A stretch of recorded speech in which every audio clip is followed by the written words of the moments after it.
All right, thank you very much. Hello, everybody. It's your good friend Pozzible here, and I'm back in action with another look at a forgotten classic from days gone by.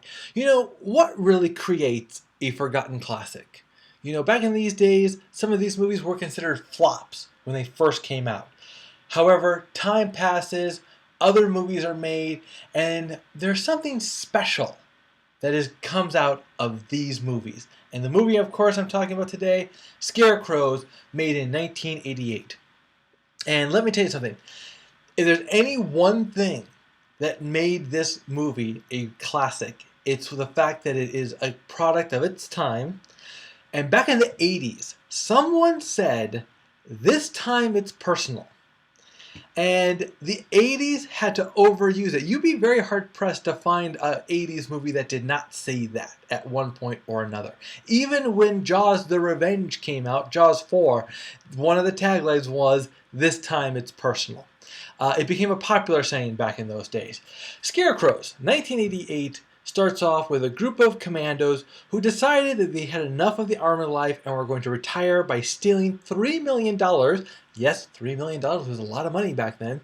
And to split it amongst the five of them. They could get away with that, just so you know. And so they heisted it somehow. Okay, we don't get to see that part. By the time we see it, they're already on the plane. They're already away. They have two hostages with them. And out of the blue, it turns out their leader was going to be a traitor all along. He sets up a smoke bomb to go off to distract them and throws the world's longest grenade, a 10-minute grenade, not a 10-second grenade. I didn't know they made 10-minute grenades, but if you watch the movie, he throws the grenade and it's like 10 minutes later, I do exaggerate, but 10 minutes later it blows up, giving them plenty of time to save themselves. You got every cliche you can imagine. You got the bald guy who smokes all the time, loves guns, and always has a gun with him. You got a dumb guy, and you have the hot chick, okay, along with the two other just basic G.I. Joes. And what happens is that the leader, while in the plane, okay, and you got to remember, this is the 80s, so you can throw science out the window in the 80s. Feel free to do that, all right? That's why a guy who really didn't have a good plan, his idea was that once they flew over a house, he was going to jump out of the airplane, parachute down, steal or borrow or buy the car from the house, and drive away to safety. That was his quote-unquote plan. He must have came up with this plan on the fly, though it's never really explained. Here's the funny thing about this. This is why I was complaining about the science being thrown out the window. They were flying below radar, so it was very, very low. Now, I am not a what do you call somebody who jumps out of a plane in parachutes? I am not somebody who jumps out of a plane in parachutes, but I do believe you got to be above radar level to do that properly. Anyway, the guy finally gets out, and he makes it okay. Oh, he gets knocked unconscious and all that. But what happens is there is a field full of scarecrows. Roll credits. And he decides, okay, they're just scarecrows, no big deal. And eerie things start to happen. Now, if this had been just a simple scarecrows that come to life and kill them, I would have been happy. Oh, and by the way, his teammates, they fly around, parachute down, eventually they land the plane, and they go after him because they want their money, the $3 million. And of course, they're radioing to him the whole time, threatening him, telling him, "Oh, we're going to come, we're going to kill you, we're going to gut you, we're going to torture you. This time it's personal." Okay? They say that during this time. And of course, the guy is all by himself. So we can't let the visuals speak for themselves. We have to hear him think to himself the thoughts of his head, what's going on at the time. It's true, that's what happens. Now, at this point, you're probably saying to yourself, okay, Pozzible has lost his mind. I don't know what's wrong with him. The movie sounds really stupid so far, okay? And he's only described the first 10, 15 minutes. This is where the movie gets creative.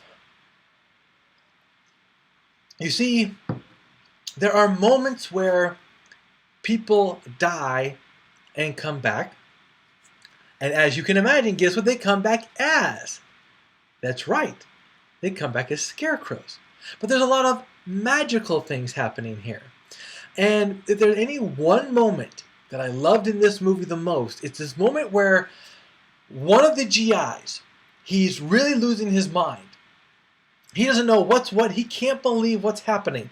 Because weird stuff is happening. The guy, as you can imagine, the leader of the group who parachutes on ahead with the money. And of course, he's carrying $3 million.